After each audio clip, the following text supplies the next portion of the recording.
So we recently saw the new How to Train Your Dragon live action remake. This is my girlfriend Paige. You might recognize her from the Buffy TV pilot video we did. That was back in October last year, I think. I think I did another video with you. I don't remember. I don't remember either. I don't remember. But we wanted to talk about the new live action How to Train Your Dragon movie and give our thoughts and opinions on it. What did you think of the movie? I loved it. You loved it? I did think it was really, really great. You hate the fact that they make shot-for-shot remakes. You like new stories. Yes. I knew it was going to happen, so... Yeah, I knew it was going to happen too, just by looking at the trailer, because the trailer gave off vibes like that, and even shots were the same, so I knew it was going to do that, but I didn't hate the movie. Yeah, no. I mean, it did have some mild differences. Like, there was some, like, origin story changes and some things like that. So, I mean, while it was the same, it still had its own kind of uniqueness. A little bit, yeah. Just a little bit. With how Disney's been doing with their remakes, I just don't like shot-for-shot remakes. The first time I saw the Psycho remake, that just pissed me off because it was literally shot-for-shot, line for line, exactly the same. Yeah. Then I started watching the Disney ones, and the first one that kind of caught my attention with that was Beauty and the Beast and then Aladdin. And then Lion King just pissed me off. Go watch my old review of Lion King, and that one just pissed me off. So I was done with live action remakes at that point. But this is DreamWorks, so it's not quite the same. True. And I like the fact that the original director, I can't pronounce his name. Don't look at me, I don't remember these Yeah, names. I don't. BRB. Dean DeBlois? DeBlues? I can't pronounce it. I don't know how to pronounce it. I think it's DeBlois. Or DeBlois. DeBlue. Yeah. Well, Dean. Good old that Dean. Well, I like the fact that he is directing it. Mm-hmm. So while it sucks that it's shot for shot, it does have more of a level of care with it that the Disney ones don't. He still wanted to, get to the heart of it. He didn't want to, like, accidentally ruin How to Train Your Dragon for you. Yeah, because when I watch the Disney remakes, it's clear they're just making them just for money. They don't give a shit about it. They don't give a shit about the animated classics. They don't give a shit about making them unique or faithful to it. Mm-hmm. They just want to make it so they can make a quick buck. Yeah. This one did feel like the director wanted to do the original movie justice in live action form, and you can feel that when watching the movie. Yeah, it sucks that it's shot for shot, but it comes off more that way. Yeah, and then while it's shot for shot, there, like I said, there is some like slight changes to it. Plus, there were plenty of parts that weren't like word for word,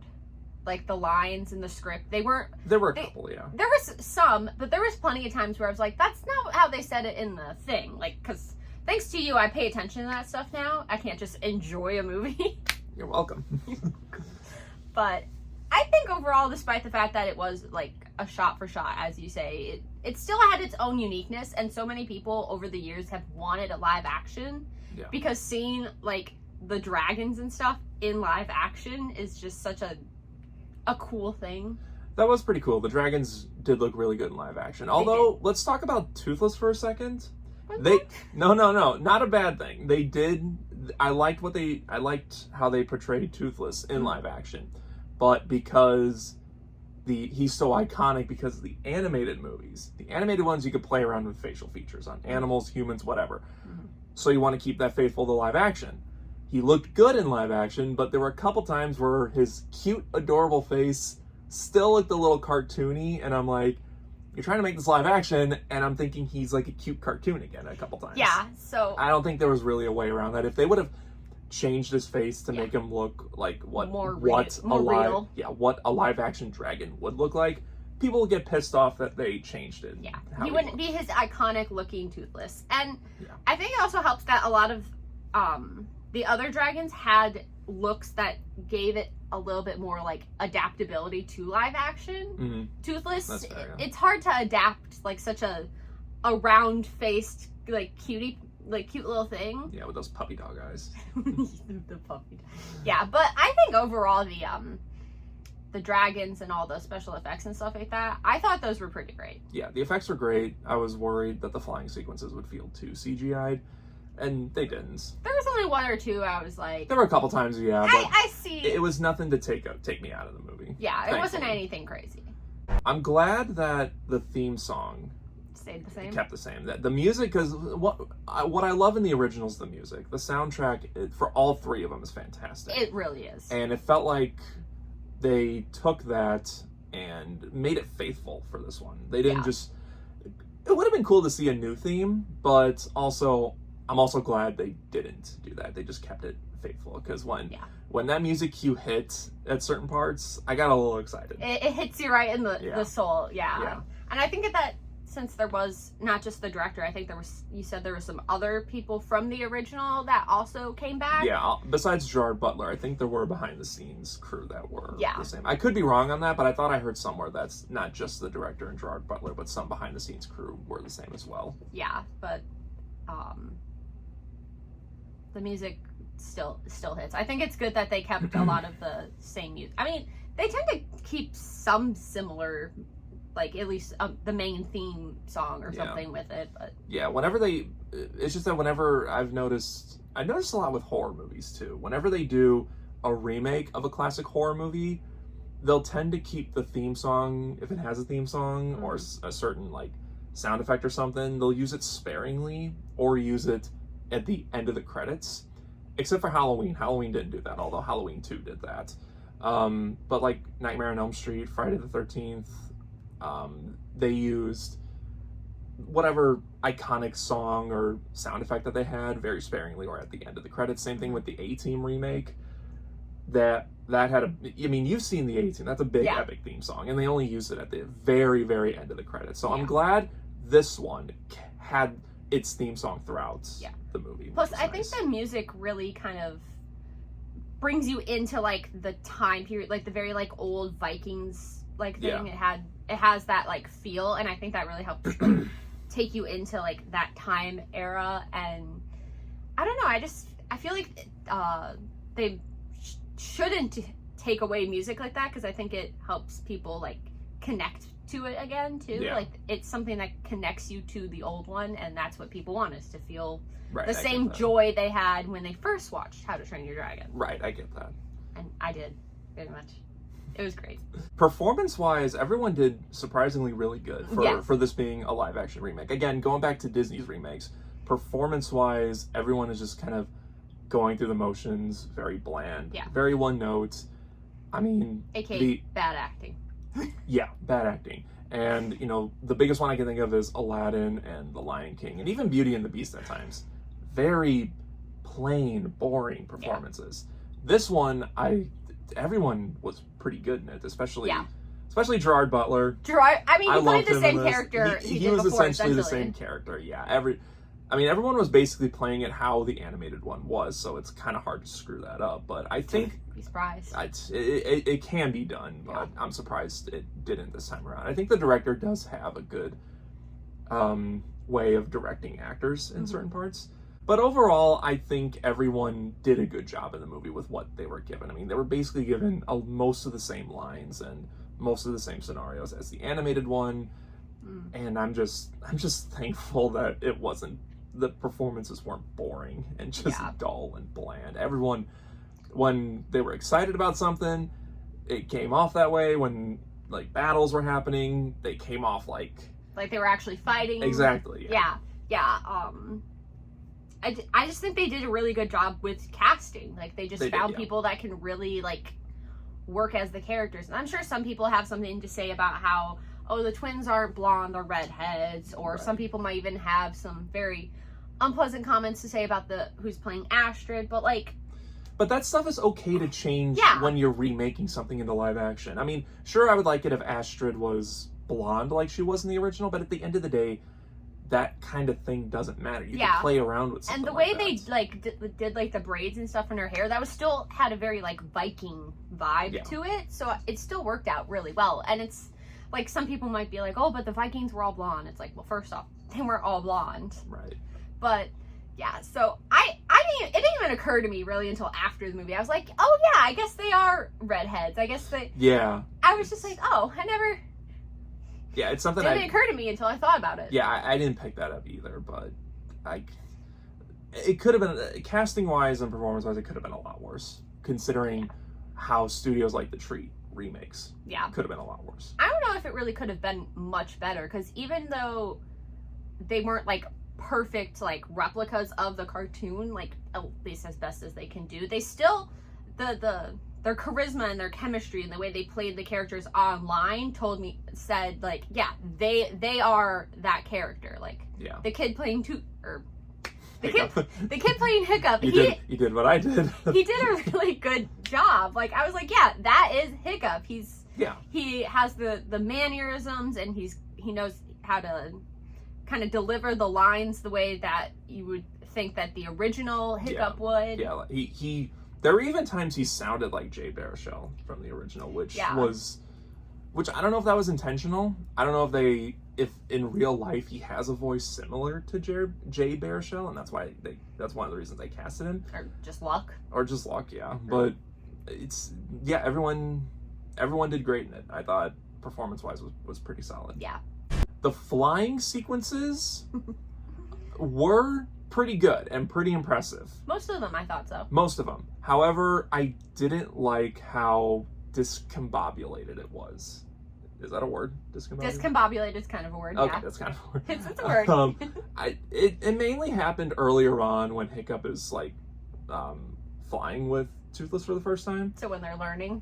But it did happen during the battles too, at the end. It got a little too shaky, it got a little too disoriented at times, and I get it. It's trying to make you feel like, this is live action, so they're trying to make it feel like you're on Toothless with Hiccup and all these other dragons. But I don't know, they did it so well in the animated one from what I remember. They made me feel like I was flying with Toothless and all the dragons. Why in this one are you going to that style of filmmaking, which is so dated by this point? Like, this was a thing that might have been popular with the Jason Bourne movies in the mid 2000s, but once the 2010s were at the midway point, we were done with that. Action movies and stuff like that, we were done with that. So I don't know why nowadays they're still doing it. No one has expressed that they like it anymore. So I don't know. That's the one thing about the flying sequences that bothered me. It was a little too, like, I had to look away a couple times because it was a little too much for me. See, I didn't really notice anything like that, and so maybe it was just kind of like, maybe it's something you notice because you actually pay attention to that stuff. It could be. I do really pay attention to stuff like that. Yeah, I don't know. I never really noticed anything. The only time I ever thought oh no, with some of the flying scenes is there was once or twice where the green screen was almost too green screeny, but that only happened at least to my knowledge once, at least for me. So there were a few times I noticed a little too much green screen. Well, it's kind of hard to practically shoot somebody flying on a dragon 1,000 feet in the air. So hey, if Tom Cruise was in this movie, he would get a real dragon. He would. On the bright side, at least the dragons, specifically Toothless, but probably the other dragons too, had emotion and character on their face. Thank God. You said something about that. Thank God. Compared to the Lion King. Yeah, thank God this wasn't a fucking Lion King scenario where everyone was just dead face, oh no, what happened? I'm so scared type attitude like that. No, they had, you're right, they had emotions. They had the puppy dog eyes, the smile. Yeah, like when they're recreating Hiccup drawing in the sand, and then Toothless does it, and then Hiccup goes to step on the line, and he gets mad, and then he steps off, and then he's back to normal. Those emotions came across, and the dragon has emotions. Yeah, thank God they did that. It wasn't. It wasn't half-assed. That part wasn't half-assed. Yeah, no, which is great. Yeah, which is great. Yeah. So overall, I do recommend the movie. Overall, definitely. I know you definitely recommend it. I recommend it overall. I'm just, like I said, I'm a little disappointed. It's mostly shot for shot, because then I'll just go watch the original. The original will always be better in that scenario. I don't think I've seen a live action remake like that is just as good or better than the original. So, but it is good. It is a good experience to see it in theaters. We didn't see it in IMAX, but we did. We were sitting pretty close to the screen. Yeah. So we got to see a big, really big experience with it. And it is worth seeing. It is worth seeing in theaters. I'm hoping they are making a second one. Yeah. And I mentioned this to you before we filmed it. I'm hoping if when they get around to making the second one, they take similar ideas to the original How to Train Your Dragon 2 and maybe do something different with it. Because I know Hiccup finding his mother in How to Train Your Dragon 2 and that whole big plot line, that is pretty important to the... Our cat is wheezing. Do you have your allergies going on, buddy? Maybe. No. Okay, I think she's good.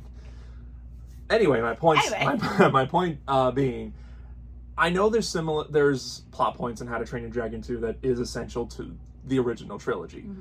So I'm not saying like completely change that. You can keep that, but do something different with it. That way that way it justifies doing another one. And you know, I've heard people like say, well, when it comes to live action remakes like that, you're not just gonna completely undo what the original did and do something different. Why not? Why not? You've seen the original. You know how it's gonna go down.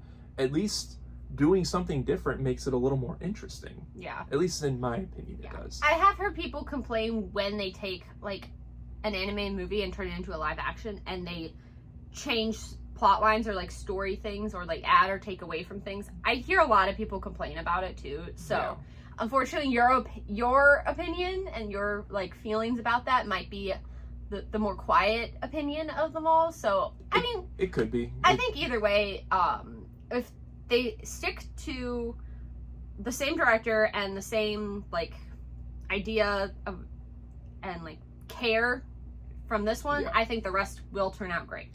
I'm hoping so. I mean, because there are multiple books in the series that this is based off of, so they could adapt it. There's your opportunity. I mean, granted, I don't know how much the originals took from each of those books. I'd have to read them. So, I mean, if they... from what I can tell, there's your opportunity to do something different with a How to Train Your Dragon 2 and 3. Instead of just doing the same thing that if they do the same thing that the original How to Train Your Dragon 2 and 3 did, I might just skip them. I'm sorry to say that. Nope, we're seeing them in theaters. Okay, but I'll half pay attention to it. I'm kidding. You're never making another video again because you're gonna be dead. Send help. However, I have a question. What's that? For you and for the audience. Okay. Toothless. More cat or more dog? In the original, he's a little more cat-like, with some puppy dog features. But you gotta admit, in 2 and 3, he gets more puppy dog-like. Especially 3. I mean, that ending... Spoiler alert for How to Train Your Dragon 3. That ending when Hiccup has his family and they're gonna go visit Toothless and he doesn't recognize him and then he gets a little closer and as soon as he sniffs him, he gets all excited. That is puppy dog attitude. I've never seen our cat do that when I get home, except for when she's hungry. Well, also you haven't like not seen her in 10 years and like then show up. I think she would be a little... Your cat? Yeah. No, she wouldn't. She'd sniff me and be like, oh, it's you. Okay. Guarantee it. Well, she doesn't like you as much as she likes me, so she might do that to me. That's fair. So I vote kitty-like in the first one, but definitely more puppy-like in the next two. I think at least in the remake, the live-action remake, definitely more kitty cat vibes. Yeah. There's definitely more kitty cat vibes. I will admit that there is some puppy. There is some puppy dog vibes. Oh, yeah. But also, there's lots of cats that have puppy vibes too. That's true too. I've seen cats fetch. That's fair. Overall, we do recommend the movie. It is fun to watch it. She obviously recommends it a lot more. I do recommend it too, but again, my opinions on live action remakes vary. So hopefully when they get to How to Train Your Dragon 2, they mix it up a little bit. They add some new stuff to it, maybe do more than a few things differently, but that's just my opinion. Well, at least this might lead to more like good live action remakes. Hopefully. I don't know if we can trust Disney, but it would appear we can trust DreamWorks. At the very least, we still have all of those amazing, fantastical, Oscar-worthy horror remakes of iconic children classics. Peter Pan's Neverland Nightmare is coming out on Blu-ray soon. Guess who pre-ordered it? watching. Let us know your thoughts and opinions on the How to Train Your Dragon remake in the comments below. Unless you said it sucked. I don't want to hear it. Whatever you guys thought of it, let us know in the comment section below. And as always, thank you guys for watching. If you enjoyed this, then don't forget to like and share it. Subscribe right here if you haven't already. And until next time, guys, take care.